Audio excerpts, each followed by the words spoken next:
Hi everybody, how's it going? Hannah with Viva Spanish.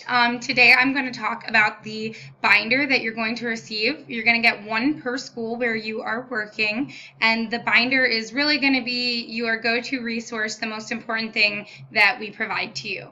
So everybody's going to have a binder that's going to look something like, a binder. And within this binder, there will be the various tabs. Now, each tab is going to reference a specific either workbook or grade level that you are teaching. In addition to those, there is also going to be some extra tabs. So once you get past the K through 8, then there are tabs called Resources, Unit 0, CD, Games, and Culture. So those are all the things that are going to be in your binder that you receive. So to start, I wanted to show you what you can expect when it comes to the lesson plans related to the Viva L program, which is K through 5. So for the Viva L program, every single lesson you are going to receive a work page that looks something like this. Now on this page, what you'll see is right here is your lesson overview. It gives you your topics, it gives you review topics, and then it also tells you what workbook pages you need to do and what you need to bring to class that day in order to teach the lesson. In this part, it's going to have teacher tips. So those just relate to general classroom information. And then down here, these are going to be actual tips that you can use to do activities to teach the topics that are stated up here.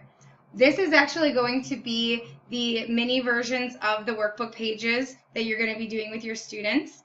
And then down here at the bottom, it's going to tell you what you're going to be sending home.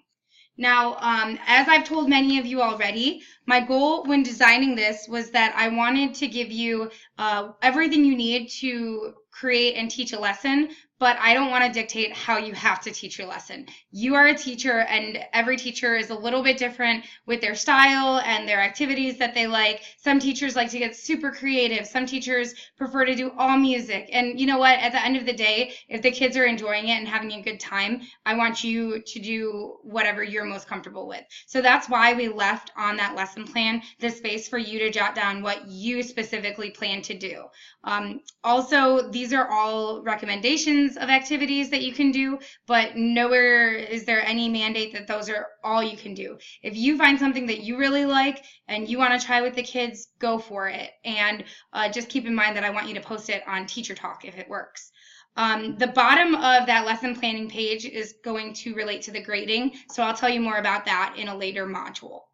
So as I said, there are lesson planning pages for every single workbook that the students have. There's 6 total workbooks, K, 1, 2, 3, 4, 5, 6. So with those 6 workbooks, there are these 6 different sets of lesson plans that relate specifically to that workbook. The first, let's say, 12 to 14 lessons in each workbook are relating to Unit 0. So you don't have to do Unit 0 before you start in the workbook because Unit 0 is already incorporated directly into every single workbook. So you'll start right off the bat with Lesson 1, go on to Lesson 2, etc. Now, there are 30 lessons for each workbook, and I want you to recognize that you will probably have, if you're doing a once-a-week program, roughly, let's say, 32 to 35 weeks. So we did that on purpose to give you the freedom that if you're going over a topic and the kids don't get it, then spend an extra week on it. Or if you want to take a day and do a special Day of the Dead activity, go for it, because this is only 30 of your lessons, so it gives you the opportunity to do some additional things that are not specified specifically in your binder.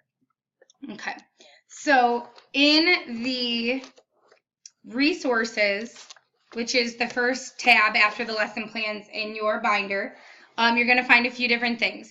First, we give you a sample letter to send home to your homeroom teachers. So this letter basically introduces you, and then it gives the homeroom teachers some really easy ideas of how to incorporate Spanish into their everyday curriculum, even if they don't know Spanish. So that's a great thing to send home.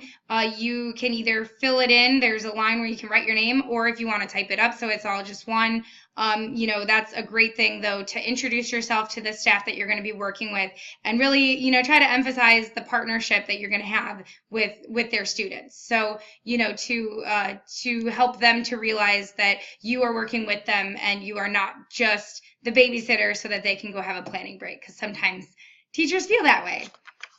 We have also included in the resources section of the binder a sample letter to send home to the parents. You should send home a letter. If you've been doing the intro meetings with me, you will probably know by the time school starts how the principal recommends that you send home that letter. If you don't know, double check with them. But every year we like to send home a letter for the students. There's also a list of TPR commands, so command words that you can use with the students. Remember, you should use as much Spanish vocabulary as you can throughout your class. We give you a reference of different prayers in Spanish that are Catholic or Lutheran, and then if they're a Christian school and they don't use either of those prayers, we also give you the Gracias Padre prayer, which relates to body parts, and that's the prayer that you'll do probably with K through 5 as well. We also give you some certificates that you can copy if you ever want to give the kids a little reward. Okay, the next section of your binder is going to be Unit 0. So remember we talked about Unit 0 in the last module that I sent. And so Unit 0, first thing I give you is I give you the mini flashcards for all of Unit 0. So that's a great resource to have. In addition to that, in your binder, you're going to have a list of YouTube videos that relate to the different topics of Unit 0. You're going to have the Quizlet resources I think I talked about in the last module. You're going to have a list of places to find these topics in VOSIS for the older students. And then finally, you're going to have an actual study guide that you can make copies of and give to your students in the older grades and have them complete. So that's this right here, and it's a great resource. Throughout the lesson plans that are in this binder, you are going to, some of the activities that are referred to are songs. And we give you one CD that is going to have all the songs that are referenced within our program.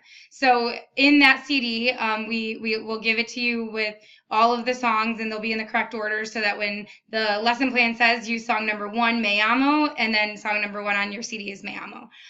In the tab of the binder that says CD, it is going to give you all the lyrics to the music on that CD. The next tab is going to be games. So if there's ever a game that's referenced within your lesson plans that you don't know what it is, it's going to be explained in the games section of your binder. For the orange book and the purple book, which are 4th and 5th grade, there are some references to different countries and elements of the cultural aspect of Spanish language. And so in the last tab of your binder, there is a reference that talks about just additional facts that you can share with the students about the different countries. Now you can use those for really any age level, but they specifically reference the orange and purple workbooks, just so you know. So the final thing that I will say about the the binder here is that for your older kids who are using the VOSIS program, your lesson plan looks a little bit different because it's pretty much blank. So this gives you the same similar template to plan your lessons, but it's not as structured. The reason for that is because VOSIS is really focused on making sure the kids understand the concepts that relate to the grammar. And so you really got to make sure that they're understanding what's happening before you move on. So we didn't feel like we could really give you the day-by-day lesson plan for the VOSIS program because you really need to make sure that they're understanding what they are learning.